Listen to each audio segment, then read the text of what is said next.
Hey there, Todd from Mike's Camera. In just a moment, we'll be Skyping with Chuck Westfall from Canon about their new cameras, the EOS M10, the G5x, and the G9x.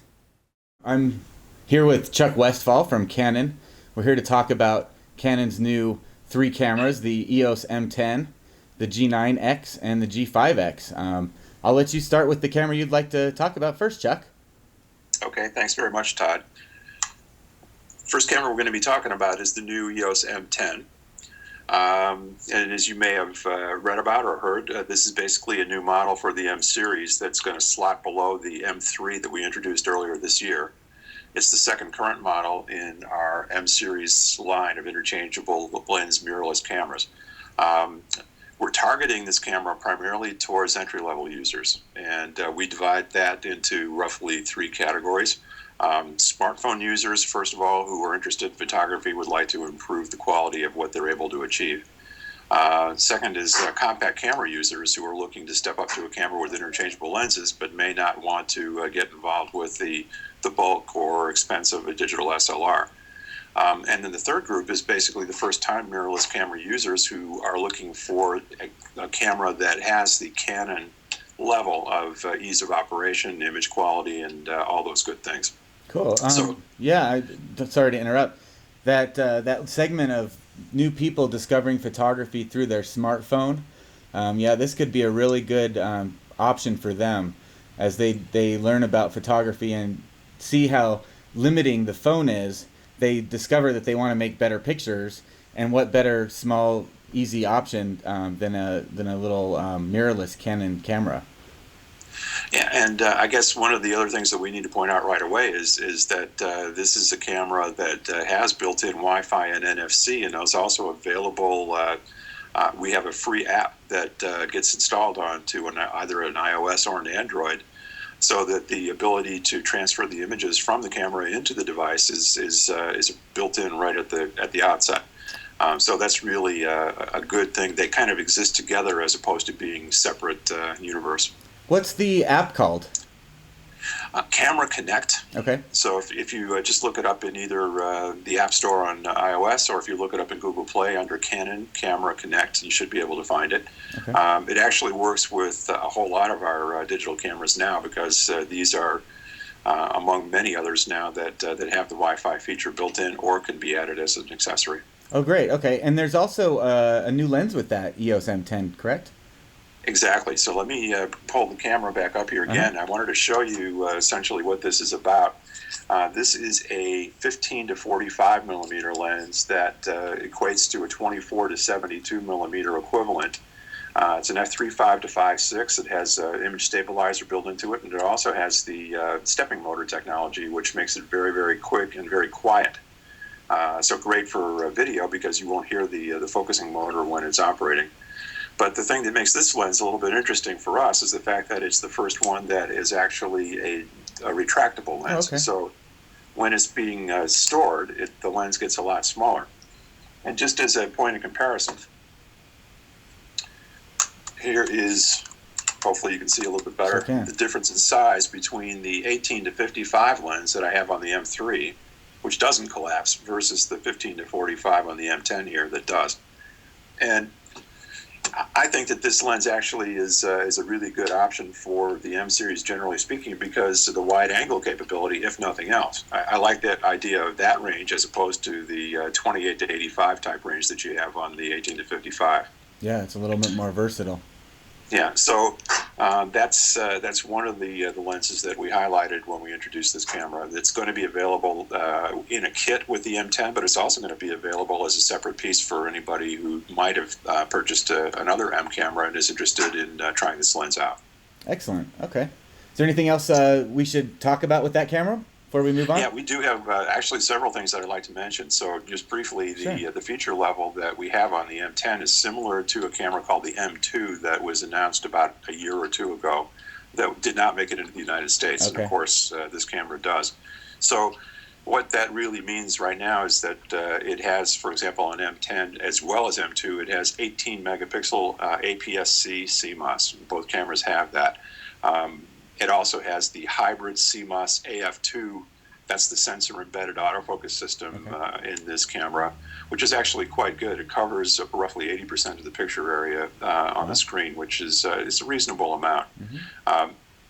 The other thing that to mention then is that on the M10 we were able to upgrade the processor from the Digic 5 that we had before to the Digic 6. That's a major improvement in noise reduction without any loss of detail. When you're talking about either the videos or you're talking about in-camera JPEGs, and we anticipate that most of the users will be doing one of those two things, if not both. Sure. Of course, the camera does support RAW files as well. And if you do shoot RAW files, there's probably not going to be a whole lot of difference in noise because the Digic processor really doesn't get involved at that point. Right. But the Digic 6 helps to improve the image quality on JPEGs and movies pretty substantially. You mentioned movies. This is a full HD video recording camera?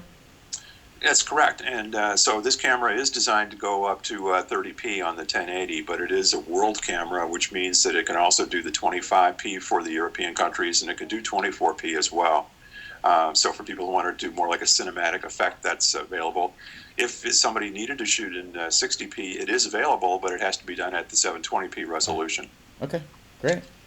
And in addition, we should talk about some of the other basic specs. That the ISO range, for example, starts at 125 and goes up to 12,800. Wow. It can be expanded up to 25,600, although I would say that would be more or less a last resort for most people. Yeah. The screen on the back of the camera, as long as we're talking about that, is a hinge on the top. Oh, wow. So it actually goes up to the full position here. And this is great for selfies.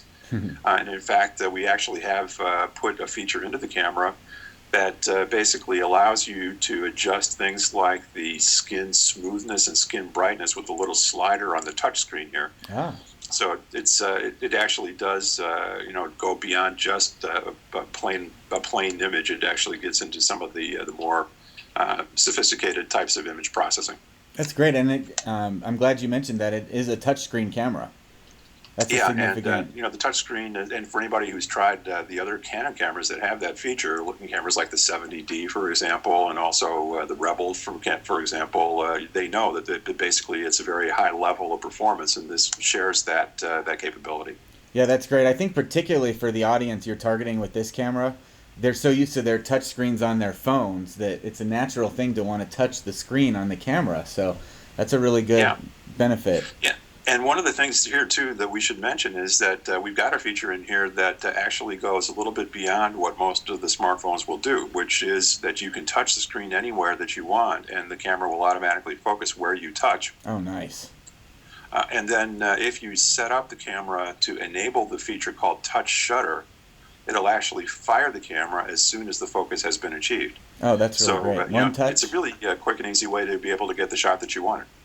Very good. Okay. And that's in white and black models? Yeah, it's actually going to be available in three different. This is the white, and I don't have the other colors here, but there will be a black and there will be a gray. The only thing that is a bit of a caveat here is that the gray model will be exclusively available on the Canon online store. So the black and white models will be distributed to all the dealers. I see. Okay. Very good. Right, and just real quick again, we already talked most of the exposure modes. I just wanted to get down to the dimensions and weight because that is kind of just a good thing to know for people who are interested in this. If you see compared to the M3, they're pretty similar, but the M3 is slightly larger. This is 4.2 by 2.6 by 1.3, and it weighs about 10.5 ounces.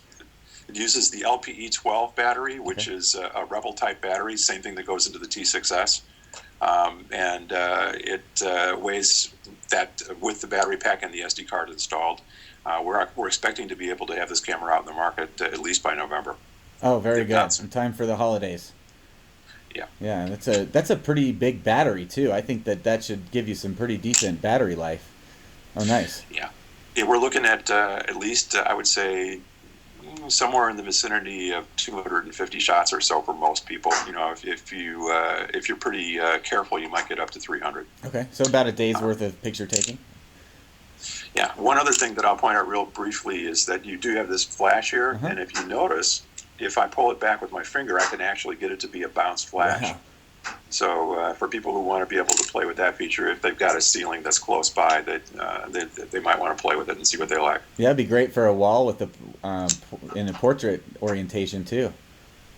Yeah.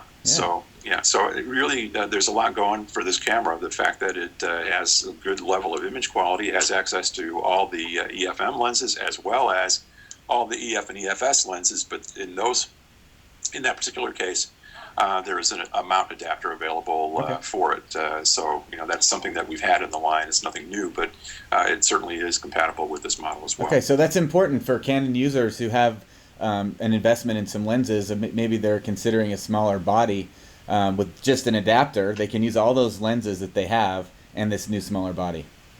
Exactly. So we're just trying to give people the option, depending on where they want to go with their photography, to be able to make the most of what they already own, and hopefully, get a lot more enjoyment out of photography. Yeah, great, awesome. Let's talk. I kind of really want to see that G5x. Okay. Let me just switch one thing on my other screen up here. Just give me a second. Sure. Okay. So I'm going to show you both cameras at once here, so you get a basic idea of the size factors here. I mean, it's kind of hard to tell. These are black cameras, and I'm backlit here, so it's a little bit tough to see. But here's your G5 and here's your G9. And you can kind of see, if I put them on top of each other, that the G9 is a little bit smaller. Right. It's the G5X really, though, I think is the one. That definitely is a very interesting camera, especially for people who've had experience with other power shots, to be able to see something that has the vari-angle finder. That is something that we've had a lot of good feedback in other models. I'm sure you remember the cameras like the G15, for example, that had that, and other previous Gs. But it also has like a nice hot shoe on the top, so that you'll be able to mount your speed lag flashes and have full access to that system, including compatibility with the wireless radio system now. Oh, wow. But probably let's forget about all that for a second and concentrate on the main thing, which is the idea that you have a built-in electronic viewfinder, and that's something that people had really been pushing us pretty hard to produce in a smaller form factor. Right. We've had the clip-ons before, but this is the first time in this particular style of camera that we brought out a built-in EPF. And this is a 2.36 million dot. It's an OLED type finder. It really does have a lot of clarity and brightness to it. We should mention that the lens is the same as what we've got on the G7X camera, which is a 4.2 times optical. It's a 24 to 100 millimeter equivalent, 1.8 to 2.8 maximum aperture. So it's a good lens for just walking around and taking snapshots, whether it's at home or on vacation. This is the kind of camera that I think is going to be a good, I'm going to say not backup, but like a second camera to carry around if you're the type of photographer who is more or less using big cameras most of the time and wants to have something to play with. Right, and I think the 1-inch sensor is certainly large enough to play ball with other cameras, SLRs. If you're carrying both cameras, the ability to blur backgrounds and have that extra dynamic range and ability to shoot at higher ISOs that a larger chip affords you.